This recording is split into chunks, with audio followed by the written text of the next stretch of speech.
કરીને આપને બધાને ખ્યાલ હશે, હમણાં ઘણા સમયથી ગુજરાત સરકાર અને ગુજરાત પોલીસ દ્વારા વ્યાજખોરો વિરુદ્ધની એક ઝુંબેશ ચાલી રહી છે। આ ઝુંબેશના ભાગરૂપે આજે ભિલાડ વિસ્તારના લોકો સાથે એક લોક સંવાદનું આયોજન કરવામાં આવેલું હતું। ઘણા બધા લોકો કોઈના કોઈ પ્રકારને આ વ્યાજખોરોના ચુંગલમાં ફસાયેલા છે। એ લોકોને આ ચુંગલમાંથી બહાર કાઢવા માટે, એમને જાગૃત કરવા માટે અને વ્યાજખોરો વિરુદ્ધની માહિતી મેળવી અને એમના વિરુદ્ધની કાયદેસર કાર્ય કરવા માટે આ કાર્યક્રમનું આયોજન હતું।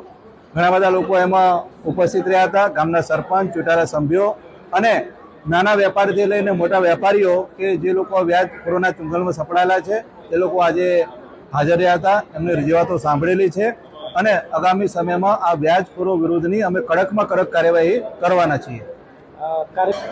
ભારત સરકાર દ્વારા તાજેતરમાં નવા 3 કાયદા અમલમાં આવેલા છે। એ નવા 3 કાયદાનો લોકોમાં કેવી રીતે એનો ફાયદો થશે, એમાં શું શું નવી જોગવાઈ છે એ બાબતે લોકોને સમજ આપવામાં આવેલી છે અને એની સાથે સાથે જે સાયબર ક્રાઇમના ગુનાઓ છે એ ગુનાઓ બનતા અટકાવવા માટે પણ લોકોને આજના કાર્યક્રમમાં સમજ